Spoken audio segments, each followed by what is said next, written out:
Okay, thank you. I will now introduce our main speaker here today, a former Republican prisoner with a proven track record of fighting for the rights of his community and country, lifelong Socialist Republican Brenton McKenna. Alright! Glad to be alright!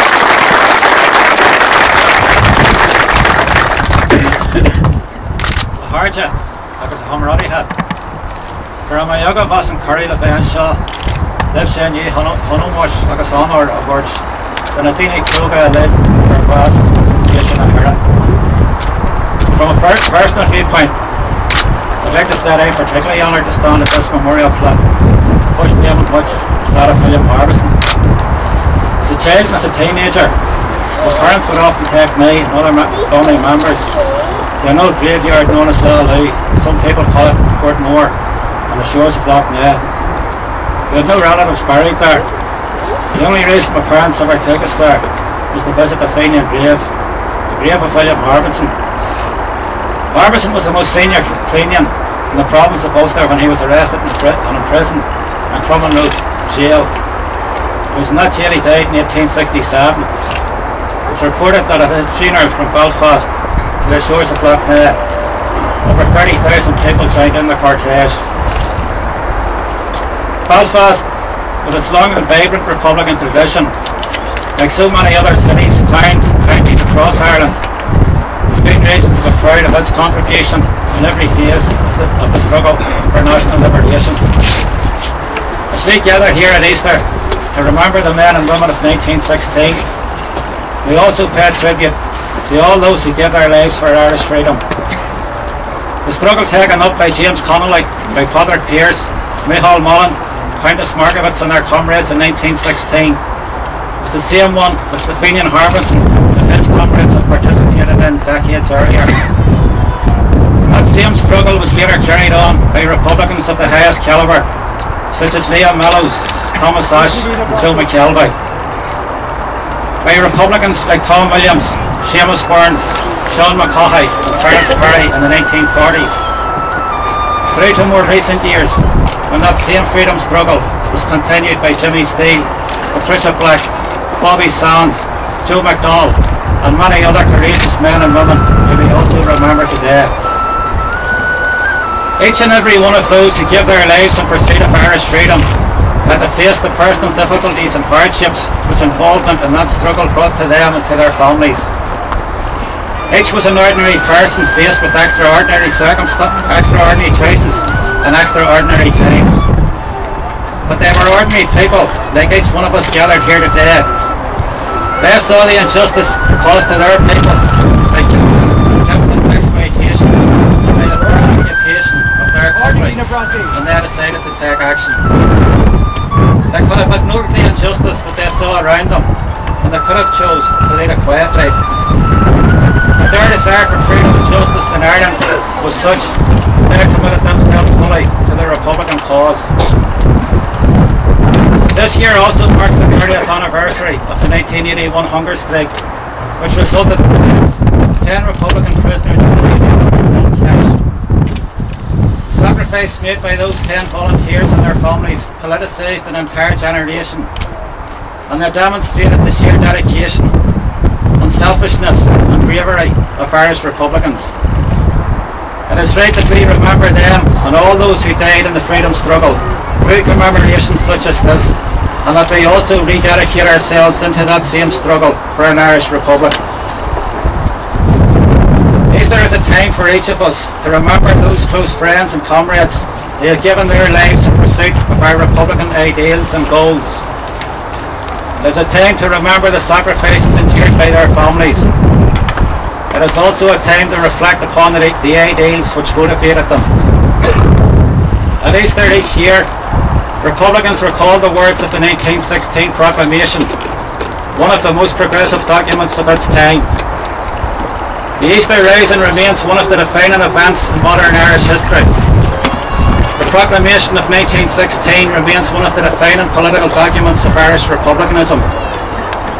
It spells out the demands for national self-determination, for social and economic justice and democracy, cherishing all the children of the nation equally, of claiming the wealth of Ireland for the people of Ireland.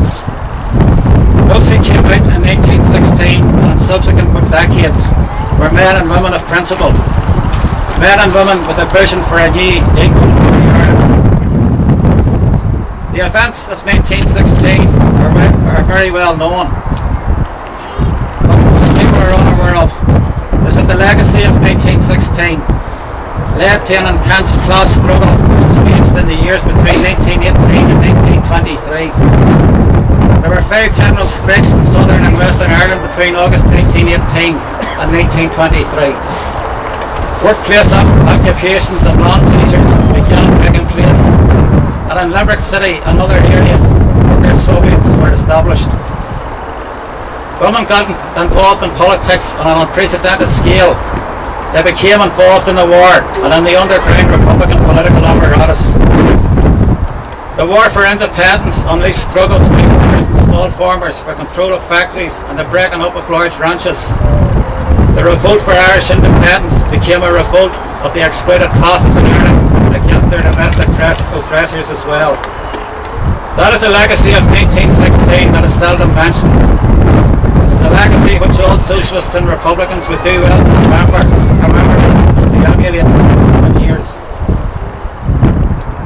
The 2 states in this island, which were created through partition, were and still remain hostile to the interests of Irish workers and have acted against the struggles of Irish workers time and time again. It goes without saying what the position of Connolly and his comrades in the Citizens' Army would have been to present-day trade union leaders who fail their members day and daily in this country at a time when capitalism is in crisis and when the working class, the unemployed, the ill, the elderly and the young are under attack right across the whole island. It also goes without saying what the position of Connolly and his comrades in the Citizens' Army would have been to those political parties who claim to espouse working class and republican politics, but who endorse partition and who spend their time knocking on the doors of right-wing establishment parties seeking coalition government.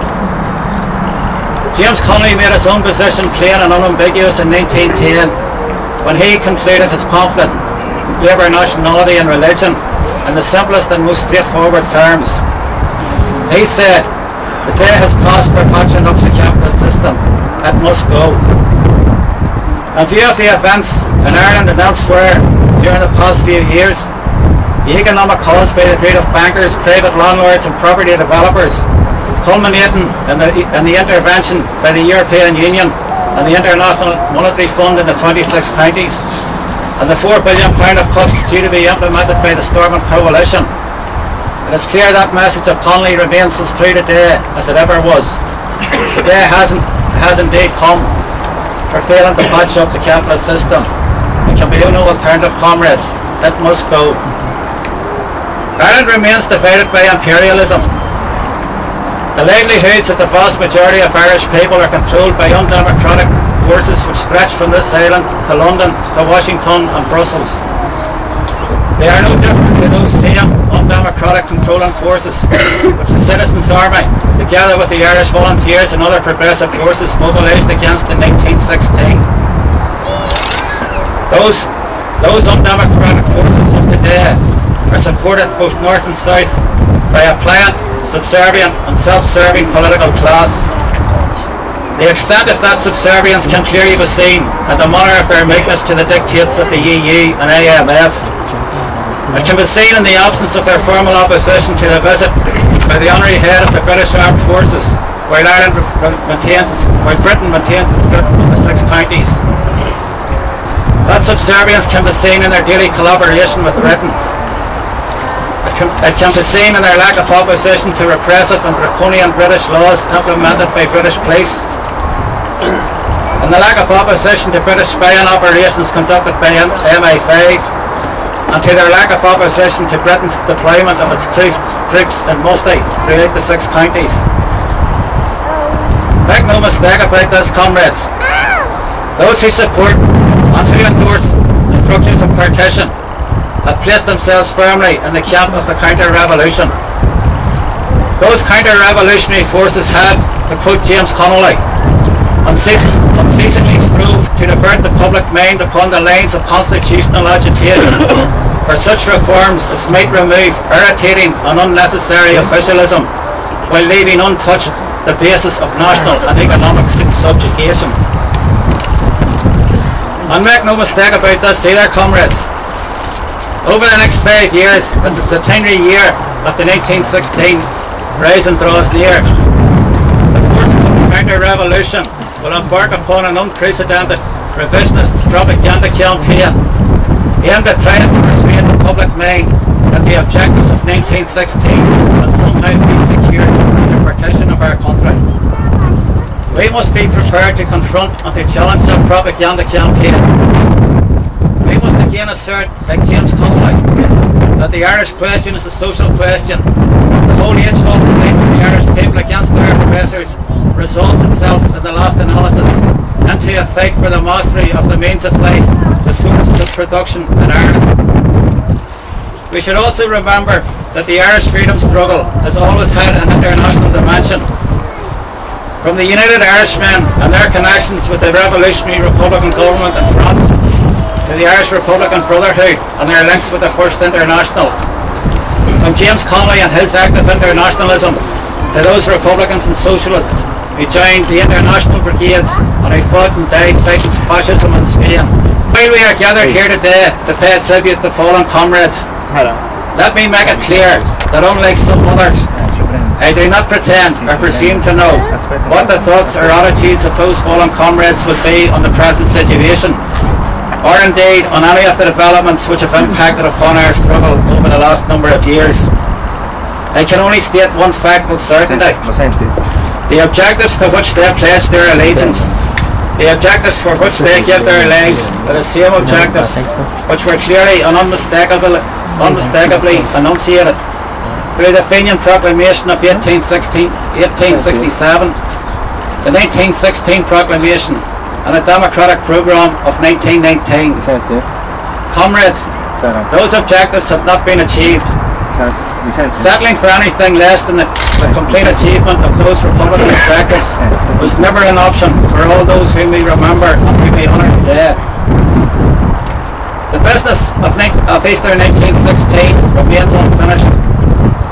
Even the most cursory reading of the 1916 Proclamation reveals that the goals and objectives of those who fought, who were imprisoned and executed, are far from complete.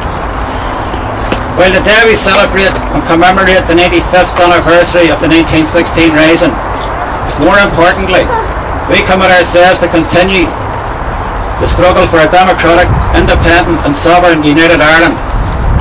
An Ireland whose total resources will come under the control of the ordinary working people of this nation, regardless of their gender, religion or race. That is our objective. To settle for anything less dishonours the vision of those we commemorate today. Many previous generations of Republicans experienced dark and despairing times. They responded by re-engaging in various facets of the struggle, by reorganising and by building new networks and new alliances with other progressive and radical forces in order to try and bring about revolutionary change. That is the task before us today, tomorrow and every day after that. The task for each of us is to help build a new Republican and revolutionary potential, to drive that vision of a new Irish Republic forward and to reawaken the inherent desire for true political, social and economic freedom and justice that exists amongst all our people, young and old alike, in our villages, towns and cities, in our workplaces, in every one of our communities. Comrades, as you leave here today, remember this. In the course of his oration at the grave of O'Donovan Rossa on August the 1st, 1915, Patrick Pearse said these words: "The defenders of this realm have worked well in secret and in the open. They think that they have pacified Ireland. They think that they have purchased half of us and intimidated the other half. They think that they have foreseen everything. They think that they have provided against everything." Pearse, Connolly and their comrades, within 6 months, proved to the defenders of the realm were completely wrong in their thinking and their assessment of Irish republicanism. Today, A similar thinking and assessment of republicanism pervades the mindset of the British government and of the establishment parties in both the 6 and 26 counties. They have accepted a two-state partition settlement, and they seek to demonise and criminalise all those of us who seek to oppose partition and the corrupt, unjust political, economic and social systems that partition has spawned. So as we leave here today, comrades, let us go, each one of us, armed with a firm intention of proving such thinking by Britain and by her collaborators in Ireland to be completely wrong yet again. So let us remember our patriot dead, our fallen comrades and our friends with pride, not for the sake of remembrance only, but so that their example will encourage us all to continue to struggle onwards to achieve their vision of a free and truly independent 32-county Irish Socialist Republic. Éirígí Beal, comrades, Éirígí Easter.